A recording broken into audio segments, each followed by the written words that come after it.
سے مخاطب ہوتا ہوں، میرا غم ہلکا ہونے لگتا ہے، میری امید بڑھنے لگتی ہے، میرے اندیشے پیچھے چلے جاتے ہیں، مجھے حال کے خطروں کے بجائے مستقبل کی امیدیں میرے ذہن و دماغ اور احساسات پر غالب ہونے لگتی ہیں۔ نئے سرے سے عزم کرو، ہم کس ماحول میں جی رہے ہیں، اس ماحول میں رہنے کے لیے عقل مندی کی ضرورت ہے، اس ماحول میں رہنے کے لیے سمجھداری کی ضرورت ہے، اس ماحول میں رہنے کے لیے عزم و حوصلے کی ضرورت ہے، اس ماحول میں رہنے کے لیے اسلام کی گہری سمجھ کے ساتھ اسلام سے عملی وابستگی کی ضرورت ہے۔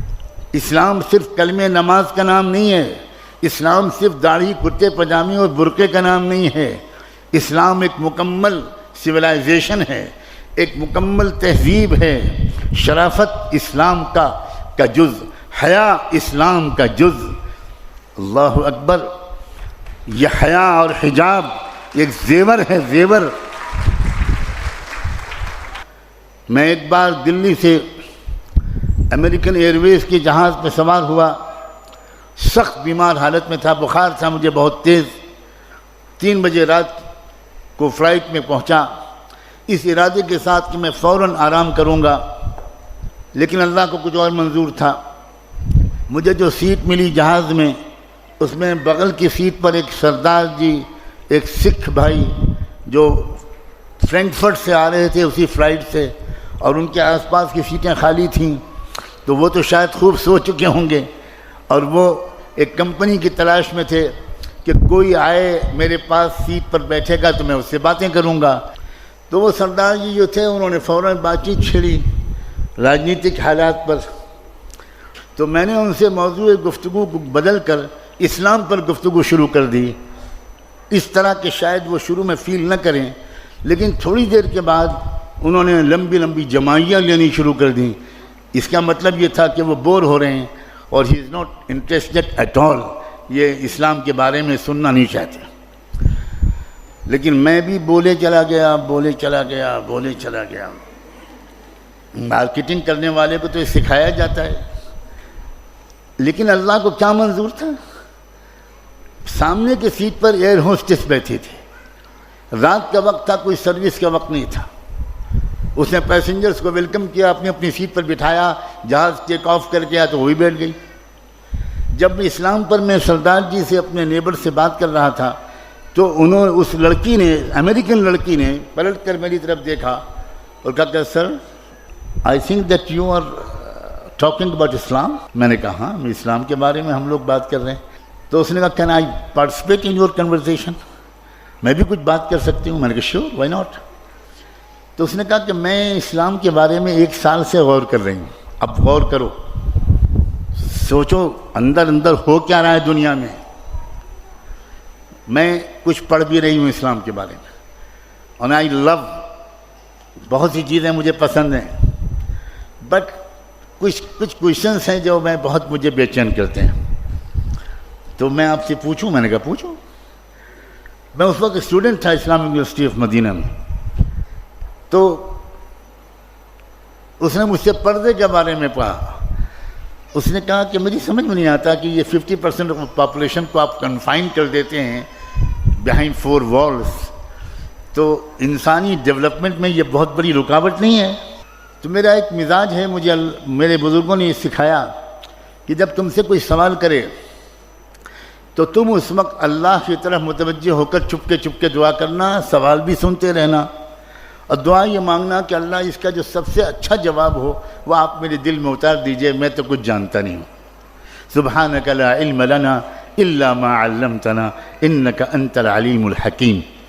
میرے دل میں ایک جواب ایسا آیا جو اس سے پہلے کبھی نہیں آیا تھا، اور میں نے ان سے کہا کہ 1972 میں آپ کے یونائٹڈ اسٹیٹس آف امریکہ میں ٹیکسس اسٹیٹ کے کیپٹل ہیوسٹن میں ایک عجیب واقعہ پیش آیا تھا، اور وہ واقعہ ان شارٹ بیان کرتا ہوں کہ ایک صاحبزادے اپنی کار میں ایک بریف کیس میں تقریباً $20 لاکھ 2 ملین ڈالر کی مالیت کے زیورات، جیولز اینڈ ڈائمنڈز لے کر نکلے، اور مڈ نائٹ 12-1 بجے کے قریب انہوں نے ایک راؤنڈ اباؤٹ ایک چوراہے کے پاس اپنی گاڑی روکی اور اس گاڑی روک کر وہ بریف کیس نکالا اور چوراہے پر کھول کر رکھ دیا، اور اسی کنارے ایک بلڈنگ میں ان کا اپارٹمنٹ تھا. انہوں نے گاڑی پارک کی اور اوپر چلے گئے اور اپنی بیلکنی سے واچ کرنے لگے کہ اب دیکھیں میرے بریف کیس کیا ہوتا ہے. تھوڑی دیر کے بعد کوئی اور صاحب آئے، انہوں نے دیکھا، گاڑی روکی، ادھر ادھر دیکھا، کوئی نہیں ہے. بریف کیس کو دیکھا، سوچا کہ $20 لاکھ مجھے اس طرح مل رہے ہیں یا اپروکسیمیٹلی. انہوں نے جلدی سے بریف کیس اٹھایا اور گاڑی میں رکھی اور بھاگ گئے. اس نے نمبر نوٹ کر لیا مالک نے اور پولیس کو انفارم کیا، اور اگلے چوراہے پر پولیس نے ان کو ریڈ ہینڈڈ پکڑ لیا. کیس چلا. امریکن ٹیکسس ہائی کورٹ نے جو فیصلہ کیا، میں نے اس امریکن ایئر ہوسٹس کو وہ ججمنٹ کا خلاصہ سنایا کہ میں نے ریڈرز ڈائجسٹ میں وہ قصہ پڑھا تھا. ہائی کورٹ کا فیصلہ یہ تھا کہ اصل کرمنل وہ نہیں ہے جس نے چوراہے پر سے بریف کیس کو اٹھایا ہے. اصل کرمنل وہ ہے جس نے پروٹیکٹڈ پراپرٹی کو اوپن کر کے چوراہے پر رکھ دیا. یہ آپ کے ہائی کورٹ کا ججمنٹ ہے. تو وہ تھوڑی دیر کے لیے پزلڈ ہو گئی. میں نے کہا کہ آپ سمجھیے کہ یہ آپ کے سوال کا جواب ہے. تو کہنے لگی کہ can you please explain it a little further. میں نے کہا سیدھا بات ہے، اسلام کے نزدیک ہر فیمیل، ہر لڑکی اور ہر عورت بلینس آف ڈالرز کی قیمت کی ڈائمنڈ جیبل ہے. It should be protected. It should be protected. اب اگر کوئی لڑکی، کوئی عورت وہ اپنے آپ کو اوپن کر کے پیش کرتی ہے تو امریکن کوڈ کے مطابق جو لڑکا ٹیس کرتا ہے، جو لڑکا سیٹی بجاتا ہے، وہ مجرم نہیں ہے. مجرم وہ لڑکی ہے جس نے انوائٹ کیا ہے کہ آؤ غنڈو، آؤ سماج کے خراب لوگوں، مجھ پر بری نظر ڈالو. میری پردہ نشین باحیا اور باحجاب بچیوں، جانتی ہو ایک اسلام کے قانون کی تشریح کا کیا جادوئی اثر ہوا؟ شی واز ان ٹیئرس، رونے لگی وہ، اور وہ کہنے لگی کہ اب کراچی ایئرپورٹ آ رہا ہے، میں تو اب آپ تو اتر جائیں گے، آپ کو یہاں سے فلائٹ چینج کرنی ہے. اب میرے پاس تو 4-5 سوال اور بھی ہیں. آپ کے اس سوال نے تو مجھے مسمرائز کر دیا، آپ کے جواب نے.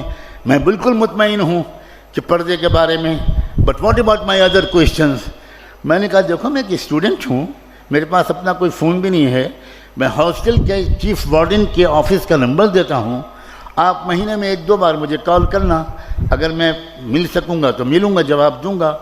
اور اگلے 7 مہینے تک وہ مجھے ہر مہینے 1-2 سوال کرتی رہی، اور میں اپنی علم کے مطابق جواب دینے کی کوشش کرتا رہا. اور چونکہ میں مدینے میں تھا تو جواب دینے سے زیادہ میں مسجد نبوی میں اس کے لیے ہدایت کی دعا کرتا تھا. 27ویں رمضان کی تاریخی رات تھی، وہاں رات تھی اور مدینے میں دن تھا، جمعے کا دن تھا. اس نے مجھے فون کیا، اس نے کہا مولانا میں نے اس وقت کوئی سوال کرنے کے لیے فون نہیں کیا ہے. I want to give you a very happy news. Right now میں شکاگو کی اسلامک سینٹر میں بیٹھی ہوں اور میں نے ابھی محمد مصطفیٰ کا دامن تھاما ہے.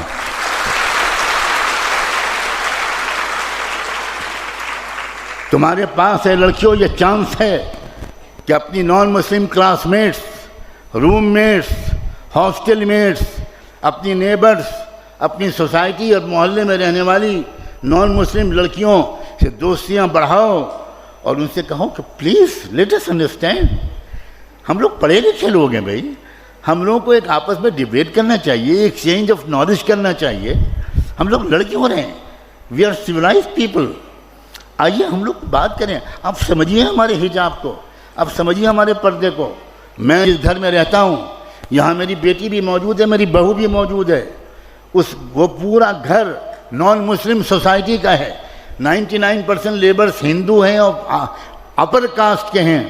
اور میں اپنی بیٹی اور بہو کے سامنے یہ بات کہہ رہا ہوں کہ وہاں کی پڑوس کی ہماری نان مسلم لڑکیاں، برہمن گھرانوں کی لڑکیاں، وہ ان بچیوں سے آتی ہیں اور کہتی ہیں ہمارے سر پہ اسکارف باندھ دیجئے، آپ لوگ بڑی سندر لگتی ہیں. یہ سندرتا محمد مصطفیٰ کی سنت کی ہے، یہ خوبصورتی ملت ابراہیمی اور شریعت محمدی کا حسن ہے، اور اس سے تمہارے دلوں کو سکون رہے گا، اس سے تمہارے دامن پاکیزہ رہیں گے، اس سے تمہارے خیالات منتشر نہیں ہوں گے، اس سے تم